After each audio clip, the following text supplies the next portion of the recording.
Muito boa noite, hoje é dia 4 de dezembro, eu sou Gabriel Santana Weiner e esse é o Andei Pensando, nosso ponto de partida para tentar entender um pouquinho melhor o que está acontecendo no Brasil e no mundo, com contexto, com análise e com a minha opinião. Hoje a gente vai falar das repercussões sobre a decisão do ministro Gilmar Mendes, de impossibilitar que qualquer cidadão protocole um pedido de impeachment de ministros do Supremo. Também vamos falar da atualização sobre a CPMI do INSS e sobre o resultado da economia brasileira no terceiro trimestre deste ano. E ainda tem o quadro Vem Aí com as minhas apostas do que vai estar no noticiário na semana que vem. Então, bora começar o Andei Pensando de hoje.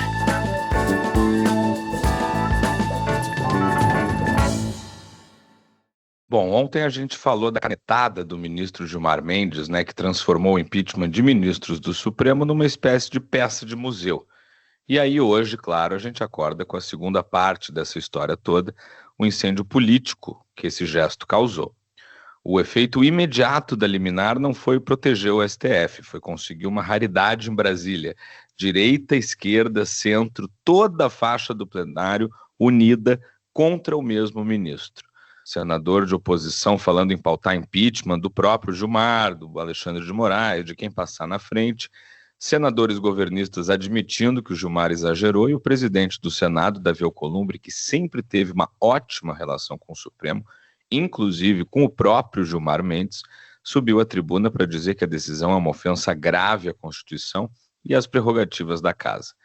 Não é todo dia que o Senado inteiro pega fogo por causa de uma canetada do STF, Do outro lado da Praça dos Três Poderes, o Gilmar faz o seu próprio incêndio controlado. Diz que não está blindando nenhum ministro, que só está aplicando a Constituição e que a lei de 1950 caducou e virou ferramenta de intimidação do judiciário. Ele lembra que tem dezenas e dezenas de pedidos de impeachment parados contra Moraes, contra Dino, contra ele mesmo, inclusive, muitos com motivação puramente eleitoral. E é verdade. Tem um campeonato de protocolo de impeachment que virou moeda política, ameaça, postagem de rede social. Só que a resposta que ele escolheu não foi separar o joio do trigo, foi trancar o celeiro todo e entregar a chave para o Procurador-Geral da República, indicado pelo mesmo sistema que monta o Supremo. Para evitar abuso de impeachment, a gente cria então um modelo que na vida real não vai permitir impeachment nenhum. Não é democrático, não é constitucional e é muito perigoso. E no meio disso, outros atores tentam posar, com bom senso. O presidente da Câmara, Hugo Motta, diz que tudo isso é fruto da polarização e que o Supremo e o Senado vão encontrar um caminho de conciliação.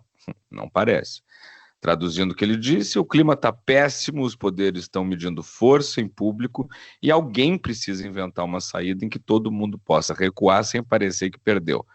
A AGU, com Jorge Messias, pede para o próprio Gilmar reconsiderar a decisão. E dentro do Supremo, já tem ministro dizendo em off que talvez seja realmente preciso calibrar a liminar antes do julgamento colegiado. Enquanto isso, o Congresso vai preparando a sua revanche. Os senadores falam em apertar o cerco às decisões monocráticas, limitar mandatos de ministro, mexer de verdade na lei do impeachment, aquela mesma lei de 1950 que poderia ter sido atualizada com calma, com debate, com audiência pública e que virou agora um bastão numa briga de ringue, Não é mais discussão serena sobre freios e contrapesos, é cada poder com um galão de gasolina na mão dizendo que está só defendendo a democracia.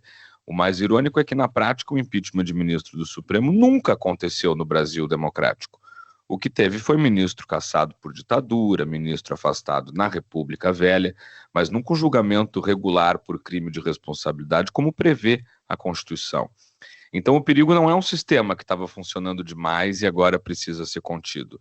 É um sistema que nunca funcionou, sendo capturado agora por dois extremos: quem quer usar o impeachment como quem toma um refrigerante e quem quer fechar essa porta de vez em nome da estabilidade institucional.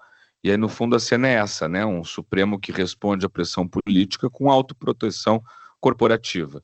Um Senado que só descobre as suas prerrogativas quando ele se sente humilhado publicamente, e um Executivo que olha tudo de lado, calculando como que esse confronto todo pode ajudar ou atrapalhar a sua agenda de olho no ano que vem. Fica todo mundo falando em defesa da democracia, mas quase ninguém discute o óbvio, Qual é o mecanismo real, transparente e excepcional para responsabilizar um ministro da Suprema Corte que ultrapasse o limite? porque democracia madura não é nem o impeachment turbinado, como o slogan de campanha, e nem blindagem togada decidida monocraticamente, né? Democracia madura é um sistema em que o juiz sabe que pode julgar sem medo de retaliação, mas também sabe que não está acima de qualquer controle. Hoje o que a gente vê é o contrário, é um judiciário que se fecha para se proteger do ódio organizado e um legislativo que resolve defender as suas prerrogativas na base do grito, depois de anos de omissão. E aí, no meio desse incêndio entre poderes, o cidadão olha em volta e percebe que continua na mesma, né? Se um político abusa, se um ministro extrapola, se um poder passa do ponto, quase nunca acontece nada. O sistema se move inteiro para proteger a própria arquitetura, não para entregar responsabilidade de verdade. Quando quem tem a caneta passa a desenhar também a própria cerca elétrica, né, o recado é claro, o risco nunca é para quem decide, é sempre para quem ousa cobrar. E enquanto a gente não exigir um mecanismo de controle que não seja nem vingança e nem blindagem, a nossa democracia vai continuar morrendo aos poucos. E enquanto a gente discute o STF e o impeachment de ministros, tem um outro fio desencapado em Brasília. A CPMI do INSS começa a chegar perto do entorno agora do presidente da República. E quando eu digo perto, é perto, perto, perto mesmo. Estou falando do filho mais velho do Lula, o Fábio Luiz, o Lulinha. Segundo o depoimento prestado na Polícia Federal por um ex-funcionário do careca do INSS, lembra, o Antônio Carlos Camilo Tunes, o Lulinha seria não só próximo do esquema, como um beneficiário direto. Teria recebido um pagamento de cerca de 25 milhões, não se sabe nem em qual moeda, e uma mesada em torno de 300 mil reais por mês.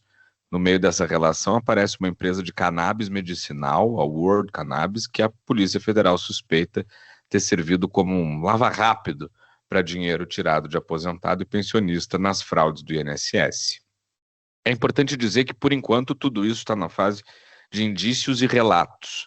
A própria Polícia Federal registra que até agora não conseguiu enxergar Lulinha diretamente envolvido na engenharia dos descontos fraudulentos, mas também admite que existe uma rede de proximidade e negócios que merecia mais investigação. Viagens juntos, sociedade ou parceria em empresas, citações frequentes em conversas de WhatsApp, gente do PT que recebe milhões das associações e paga boleto para contador ligado à família Lula. Não é prova de crime, mas passa muito longe também de não ser nada, né? O problema é o que acontece a partir daí. Quando a CPMI tenta ouvir o delator, o Edson, claro, a tropa de choque governista barra a convocação. Quando a oposição pede para ouvir o próprio Lulinha, aí vira de vez o placar, 19-12 contra a ida do filho do presidente à comissão. Ao mesmo tempo, segundo a apuração de bastidores, o Planalto manda emissários para pedir que a CPMI não persiga o filho de Lula, antes mesmo de toda essa relação vir à tona, o que é muito curioso, né? É o velho filme brasileiro, quando o nome é sensível, o sistema todo se antecipa para amaciar o terreno. Dentro da PF, o cenário também é rachado. Uma ala defende avançar na investigação em cima dos indícios, até para tirar a dúvida do ar, seja para absolver, seja para responsabilizar, enquanto outra acha tudo frágil demais, teme medida drástica demais e prefere esperar. O currículo recente do Brasil mostra, no entanto, que esse cuidado todo não valeu para todo mundo, né? Muitos inquéritos contra políticos de primeiro escalão foram abertos lá atrás com base em elementos muito mais rasos do que esse pacote de mensagens, de viagens, de notas fiscais e de relatórios do COAF que agora encostam em gente muito próxima ao presidente. Não se trata de condenar o filho do Lula sem direito à defesa, óbvio, nem de achar que qualquer citação em conversa de WhatsApp vale como sentença. A questão é outra. Por que justo quando o nome é Lulinha, a regra do jogo começa a mudar? Na hora de quebrar o sigilo de banqueiro, convocar dirigente de associação, prender operador de esquema, tá tudo certo, e tá certo mesmo. Mas na hora de ouvir o filho do presidente, aí vira perseguição, vira pirotecnia, indícios frágeis. No fim, a CPMI do INSS corre o risco de repetir a mesma história de tantas outras CPIs. Faz barulho em cima dos alvos mais fáceis, quebra sigilo de quem não tem costas quentes, mas tira o pé do acelerador quando chega perto do Planalto, de qualquer cor. E o recado para o país é muito perverso, né? Se você é aposentado e foi roubado, a CPI vai dizer que está, sim, muito indignada em seu nome. Mas se você é filho de presidente, o sistema também vai discutir por semana se vale a pena ao menos te convidar a dar uma explicação. Uma democracia levada a sério não é aquela em que todo mundo é culpado de saída, mas também não é aquele país em que só alguns têm o privilégio de nem serem questionados, né? Enquanto a CPMI do INSS não tiver coragem de encarar os nomes incômodos com a mesma vontade com que encarou o Careca e os seus operadores, o que ela está investigando não é só um esquema contra aposentados, é o limite também da igualdade perante a lei aqui no Brasil. E enquanto os poderes brigam lá em Brasília, a vida real vem no boletim do IBGE. O PIB cresceu só 0,1% no terceiro trimestre. Na prática, é estagnação, né? A mesma economia que vinha rodando perto de 3% ao ano, agora caminha para uma faixa de 1,5% a 2%. O quadro é meio esquizofrênico, porque de um lado a gente tem desemprego no menor nível da série histórica, serviços ainda de pé, indústria extrativa puxando os números para cima, exportação firme mesmo com o tarifaço do Trump, e do outro, juros a 15% há meses, crédito caro, uma taxa de poupança minguada em 14,5% do PIB, o que mata o investimento que importa, né? Aquele que não depende de uma plataforma de petróleo qualquer caindo do céu. Então, no fundo, a conta que não fecha é a fiscal. O governo Lula III, que já é o mais deficitário desde o Plano Real, segue apostando que dá para ter tudo ao mesmo tempo. Gasto em alta, pacote atrás de pacote para estimular consumo e, ao mesmo tempo, juro caindo, inflação domada e crescimento gordo lá na frente. Não dá. O Banco Central olha para a trajetória do déficit, segura a Selic lá em cima e o PIB sente o tranco primeiro, muito antes de qualquer discussão teórica sobre arcabouço ou o ano cabalístico de 2027. No discurso, todo mundo diz querer um Brasil crescendo mais do que 3% ao ano, mas na prática, a gente escolheu um modelo em que o Estado não quer gastar menos, o Banco Central não pode baixar juros sem risco e o setor privado segue investindo com o pé no freio. Enquanto ninguém tiver coragem de falar a palavra proibida, né, contenção de gastos, nesse governo que prometeu o contrário, o que a gente vai entregar é isso aí. É PIB no positivo por uma unha, juro de país em perigo e um futuro que vai encolhendo a cada trimestre. E vem aí mais uma semana em que o noticiário não vai deixar a gente na mão.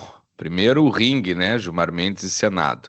A liminar do impeachment vai para o plenário virtual do STF, enquanto os senadores apertam o passo em cima da PEC das decisões monocráticas e das ameaças de revanche contra a corte.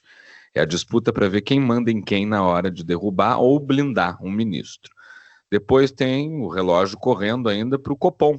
Taxa de juros parada em 15%, PIB crescendo 0,1%, colocam o Banco Central no centro do jogo. O mercado apostando na primeira queda da taxa Selic só para o começo do ano que vem. Governo querendo corte já agora. E todo mundo de olho no comunicado que sai da reunião na próxima semana. Terceiro, tem os destroços da CPMI e do INSS também, mesmo com a sessão final marcada. A pressão para explicar a mesada do Careca, as relações de bastidor com Lulinha e os pedidos de prisão aprovados devem manter o tema bem vivo, nem que seja na briga por relatório, nas ações na Polícia Federal ou no uso eleitoral, claro, do caso. E por debaixo disso tudo, o orçamento. Tem a LDO e o orçamento de 2026, que vão render muita briga de emenda, pressão de categoria, discurso bonito sobre responsabilidade fiscal, enquanto todo mundo corre para garantir o seu pedaço ali no papel. E se nada despencar do céu até lá, vem aí também uma semana com o STF Congresso, né, em Guerra Fria, no centro das notícias, com o agravante também da falta de uma data para a sabatina de Jorge Messias. Não vai faltar assunto, vai faltar talvez fôlego para a gente acompanhar tudo.